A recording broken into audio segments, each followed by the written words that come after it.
اللہ مالک کی توفیق سے گزشتہ 3 خطبات جمعہ سے صف بندی کے حوالے سے بات عرض کرنے کی عاجزانہ کوشش کی جا رہی ہے۔ اس کے پہلے صف بندی کے حوالے سے 6 فضائل قرآن و سنت کی روشنی میں بیان کیے جا چکے۔ نمبر 2، صف بندی کے حوالے سے کوتاہی، غفلت اور سستی، اس کے بارے میں حدیث شریف کے حوالے سے 3 سچی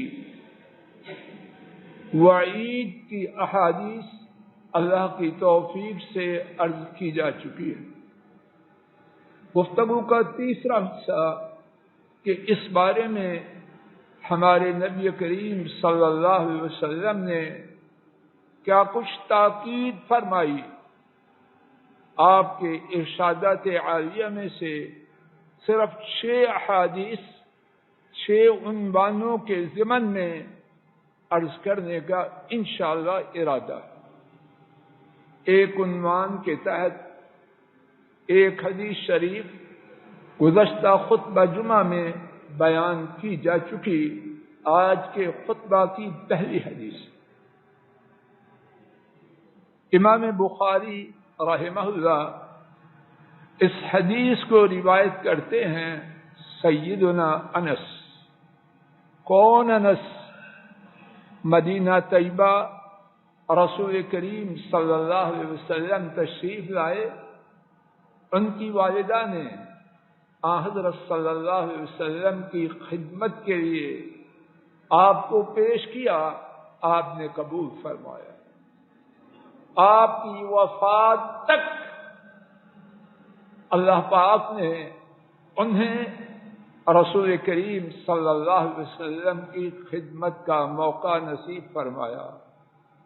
امت میں بہت زیادہ صحابہ میں سے ایک صحابی نے وہ لقب پایا جو ان کے سوا کسی اور کے نصیب میں نہ آیا، اور وہ لقب تھا خادم رسول اللہ صلی اللہ علیہ وسلم، اللہ کے رسول صلی اللہ علیہ وسلم کا خادم، اور بمحاورہ ترجمہ آپ کا خاص خادم۔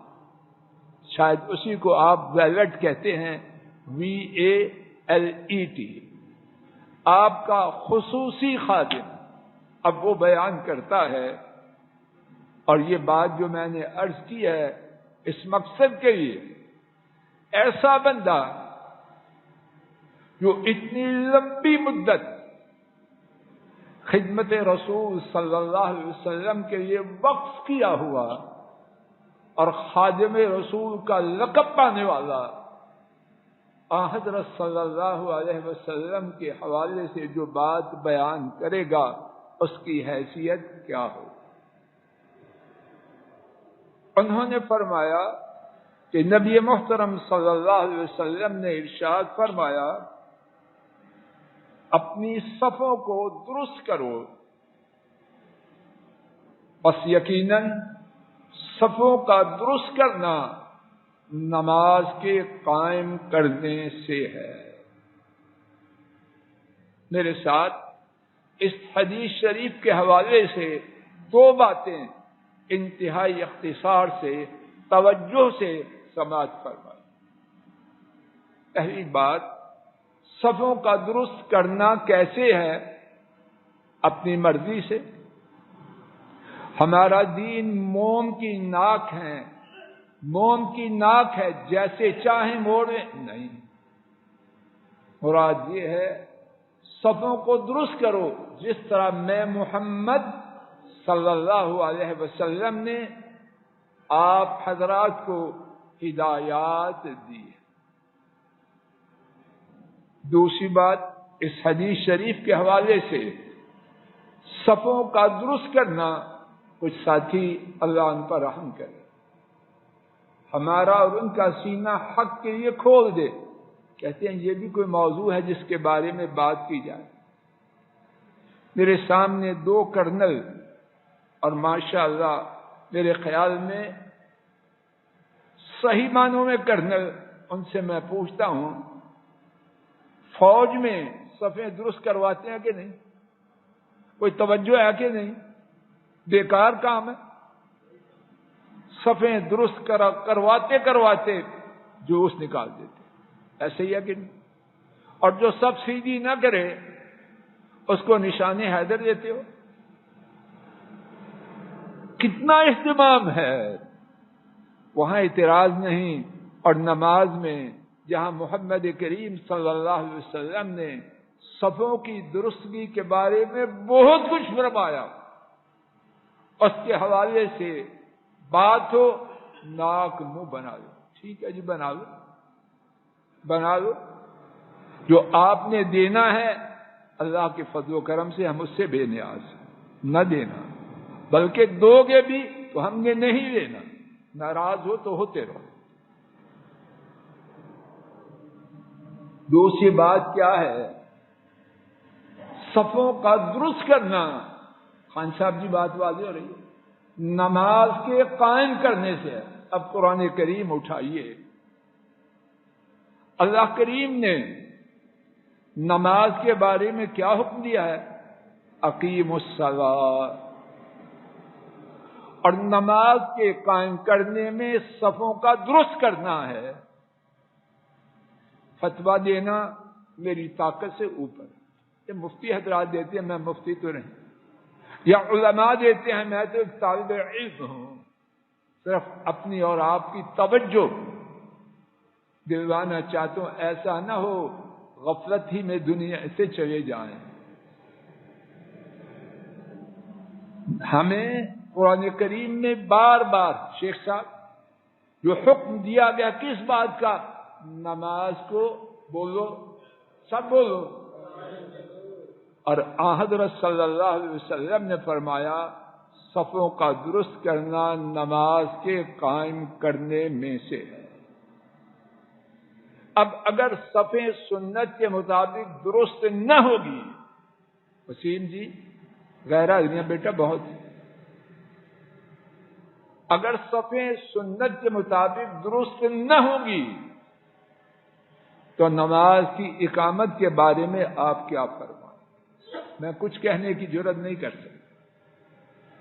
اللہ کے بندو، اللہ کے نبی صلی اللہ علیہ وسلم نے جو فرمایا ہے میری اور آپ کی خیر کے لیے، ہم صفیں درست کریں گے تو کیا ہوگا؟ انہیں کچھ مل جائے گا؟ ہاں ملے گا کہ ان کی امت اللہ کو راضی کر لے۔ آج کے سبق کی دوسری بات، امام مسلم رحمہ اللہ نے سیدنا انس رضی اللہ تعالی عنہ سے روایت کیا، نبی کریم صلی اللہ علیہ وسلم نے فرمایا صفوا صفوفکم فإن تصویۃ الصفوف من تمام الصلاۃ۔ صفوں کو درست کرو، یقیناً صفوں کو درست کرو، کیونکہ یقیناً صفوں کا درست کرنا نماز کے مکمل کرنے سے ہے۔ دونوں باتوں کو توجہ کی، کھینچا تانی کی کوئی ضرورت نہیں، لیکن تمنا ہے بات واضح ہو جائے، ماننا نہ ماننا آپ کی مرضی۔ صفوں کو درست کرو۔ درانی صاحب آج کچھ سست ہے، خیر ہے نا؟ صفوں کو درست کرو، کیونکہ صفوں کا درست کرنا نماز کے مکمل کرنے سے ہے۔ اب اگر صفیں درست نہ ہوگی تو نماز سہیل صاحب کیا ہوگی؟ تو کون مسلمان پسند کرتا ہے کہ اس کی نماز نامکمل رہے؟ جو پسند کرتا ہے ذرا ہاتھ کھڑا کرے، اور جو کرتا ہے کہ مکمل ہو، چیمت کرتے ہو کہ نہیں پسند؟ تو جب کرتے ہیں تو صفیں کیوں نہیں درست کرتے؟ آج کے سبق کی تیسری بات، امام نسائی رحمہ اللہ نے سیدنا انس رضی اللہ تعالی عنہ سے روایت کیا، نبی کریم صلی اللہ علیہ وسلم نے فرمایا،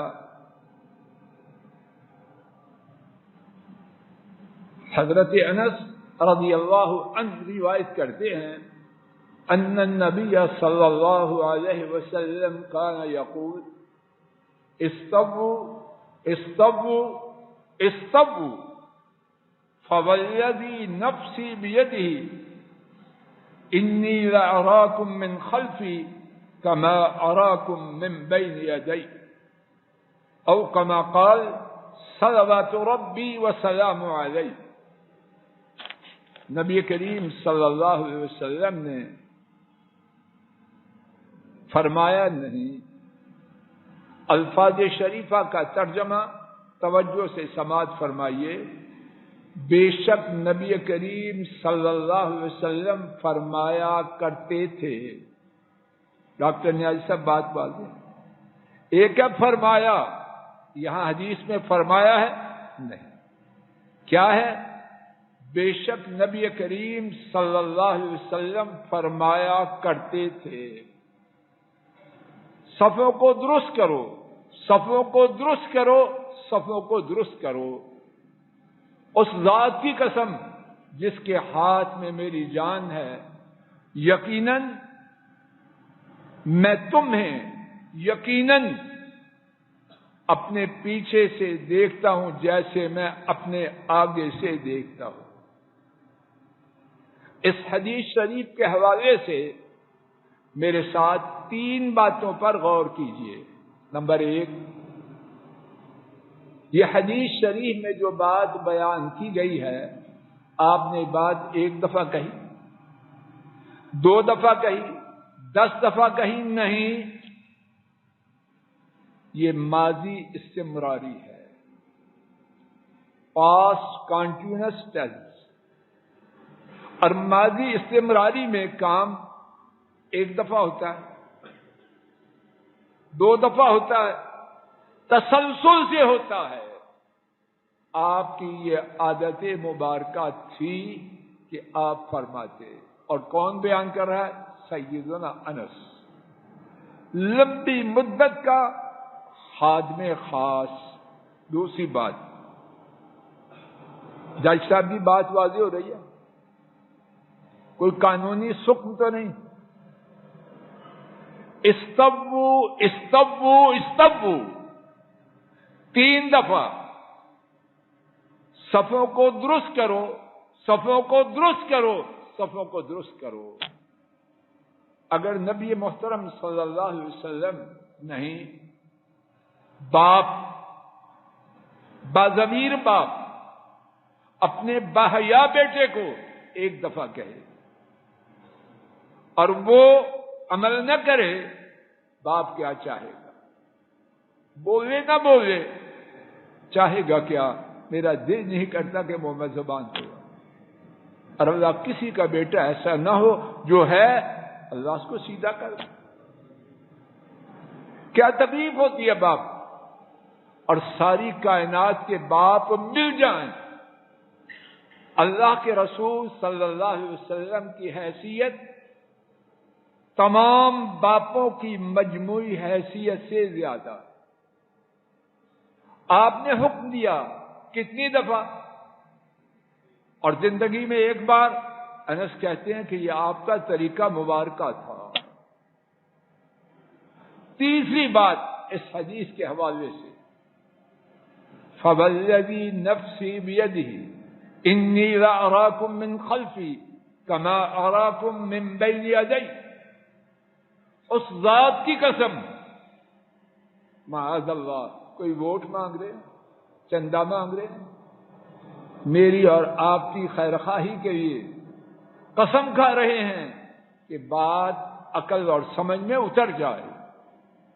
اس ذات کی قسم جس کے ہاتھ میں میری جان ہے، یقیناً یقیناً 2 دفعہ میں تمہیں اپنے پیچھے سے اسی طرح دیکھتا ہوں جس طرح اپنے آگے سے۔ یہ کیوں فرمایا؟ اللہ کے نبی انہوں نے اس بات کو ذہنوں کے قریب لانے کے، باپ کہتے ہیں پڑھو، بچہ شرارتی ہے ادھر ادھر جا رہا ہے، باپ کہتا ہے دیکھو اگرچہ میں اپنے کام میں مشغول ہوں لیکن میرا دھیان تیری طرف۔ گھروں میں ہوتا ہے کہ نہیں؟ اور فکر والی مائیں مٹھو کو KG میں پڑھ رہا ہے، پڑھا رہی، ہنڈیا پکا رہی ہے اور بار بار کہے دیکھ میری توجہ تیری طرف۔ پہلی بات کو منوانے کے لیے ایک اور طریقہ اختیار کیا۔ ہوش کرو، آج کے خطبہ کی چوتھی بات، حضرات ائمہ 5 محدثین گن لیجیے، احمد، ابو داؤد، نسائی، ابن خزیمہ اور ابن حبان، 5 محدثین نے اس حدیث کو سیدنا انس بن مالک رضی اللہ تعالی عنہ سے روایت کیا۔ آپ صلی اللہ علیہ وسلم نے اس حدیث میں 4 باتیں بیان فرمائیں۔ ایک ایک بات کر کے سنتے ہیں، شاید اللہ میرے اور آپ کے دل میں بات اتار۔ پہلی بات، رصو صفوفکم، اپنی صفوں کو چونا گچ دیوار کی طرح کرو۔ اس دیوار میں بتلائیے کوئی خلل ہے؟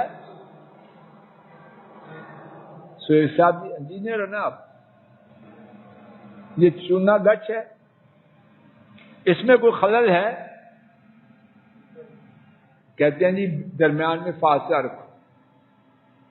کہاں سے آیا یہ فاصلہ؟ رصو صفوفکم، صفوں کو اس طرح بناؤ کہ درمیان میں کوئی خلل، کوئی خلا، کوئی فراغ نہ رہے۔ دوسری بات، وقاربوا بینہا، حدیث کی اس دوسری بات کے 2 معنی ہیں اور دونوں ہی میرے گمان کے مطابق بہت قیمتی ہے۔ پہلا معنی قاربوا، نہایت قریب ہو جاؤ۔ یہ نہایت کدھر سے آیا؟ گرامر کی بات ہے لیکن انشاءاللہ سمجھیں گے۔ ایک ہے قریب ہو جاؤ، کاروبار یا کرو، یہ ہے قاربوا، عربی میں اس کو کہتے ہیں باب مفاعلہ، اور اس کا معنی لفظی یہ ہوتا ہے ایک دوسرے سے مقابلہ کرتے ہوئے ایک دوسرے کے قریب ہو۔ یہاں مقابلے والی بات نہیں، یہاں بات ہے کہ ایک دوسرے کے اچھی طرح قریب ہو جاؤ۔ اور اس قریب ہونے کے اگر غلطی ہے اللہ معاف کرے، 2 معنی میں سمجھا ہوں اور دونوں ہی نہایت ضروری۔ پہلی بات، جو بات حدیث کے پہلے حصے میں کہی گئی چونا گچ دیوار کی طرح ہو جاؤ، اس کی تاکید ہے۔ ایک ہی بات کو بیان کرنے کے لیے 2 الفاظ شریفہ بولے۔ جلدی جاؤ، ٹھہرنا نہیں، جلدی جاؤ ٹھہرنا نہیں، ایک ہی بات ہے کہ نہیں؟ لیکن بھیجنے والا اپنی بات میں زور پیدا کرنے کے لیے ایک کے بعد دوسرا جملہ استعمال کرتا ہے۔ نبی محترم صلی اللہ علیہ وسلم نے ہماری خیر خواہی کے لیے پہلے فرمایا چونا گچ دیوار کی طرح ہو جاؤ، پھر فرمایا نہایت قریب ہو جاؤ، اور دوسرا معنی صفوں کے درمیان ایک دوسرے کے قریب ہو جاؤ۔ اللہ کا شکر ہے اللہ نے وہ وقت گزارا اور آئندہ کبھی امت پہ نہ آئے۔ ایک آفت یہ لائی گئی کہ ایک ایک سب چھوڑ کے کھڑے ہو جاؤ. تھی آفت کے نہیں، اللہ نے اس کو دور کیا اور اللہ آئندہ کبھی نہ آئے. جو حکم ہے جس طرح آپس میں مل کے کھڑے ہونا ہے، اسی طرح صفوں میں 1 2 3 4 صفوں میں آپس میں مناسب فاصلہ رکھنا. اور یہ بات کہ وبائی صورت میں ایسے کرنا ہے نہیں کرنا اس وقت ہماری گفتگو کا موضوع نہیں. سمجھانے کے لیے جو بات کہنا چاہتا ہوں وہ یہ ہے، عام حالات میں کیا حکم ہے پہلی دوسری تیسری 10ویں صف میں فاصلہ کتنا ہو کہ دوسری صف والا بآسانی سجدہ کر سکے. اس کے بعد جگہ چھوڑنا 1 صف کی 1.5 صف کی 2 صف کی یہ مناسب. تیسرا حکم وَحَاذُوا بَيْنَ الْمَنَاكِبِ، اپنے کندھوں کو برابر برابر کرو. قرآن سب کھڑے ہو، قاری صاحب آپ بھی کھڑے ہو. اپنے کندھوں کو برابر برابر کرو. کندھوں کو برابر برابر کرنے کا معنی یہ ہے اگر ادھر سے ایک رسی لائی جائے اور ایک رسی ادھر سے لائی جائے تو دونوں اشخاص اس کے اندر آئیں. ایسے نا یہ صورت کس طرح اللہ میرے پاس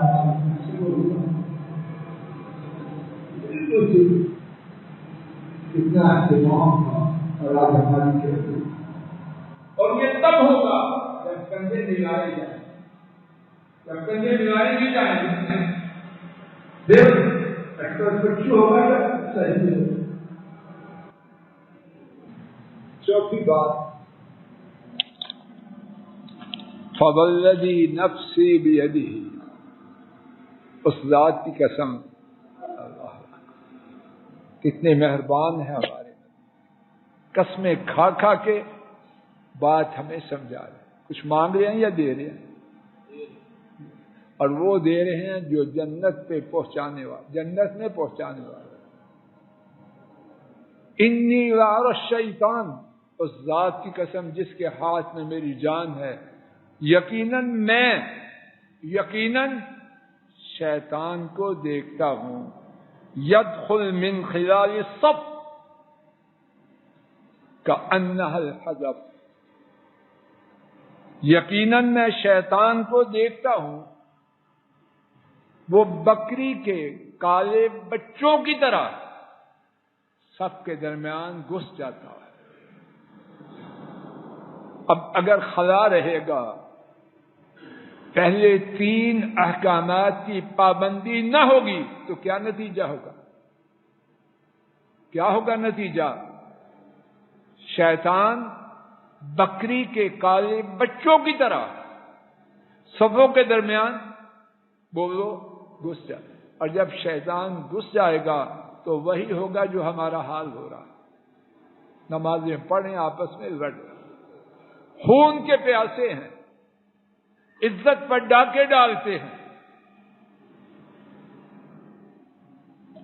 اور نبی پاک صلی اللہ علیہ وسلم نے یہ بات فرمائی قسم کھا کے اور یقیناً کے ساتھ، اور 2 دفعہ یقیناً کے ساتھ.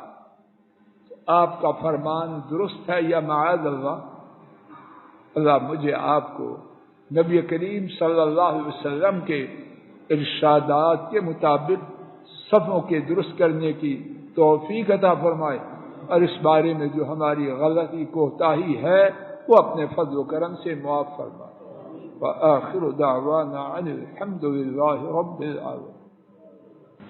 الحمد لله نحمده ونستعينه ونستغفره ونعوذ بالله من شرور أنفسنا ومن سيئات أعمالنا. من يهده الله فلا مضل له ومن يضلل فلا هادي له. وأشهد أن لا إله إلا الله وحده لا شريك له وأشهد أن محمدا عبده ورسوله صلوات ربی وسلام علیہ۔ آج کے خطبہ جمعہ میں جناب رسول کریم صلی اللہ علیہ وسلم کے ارشادات کی روشنی میں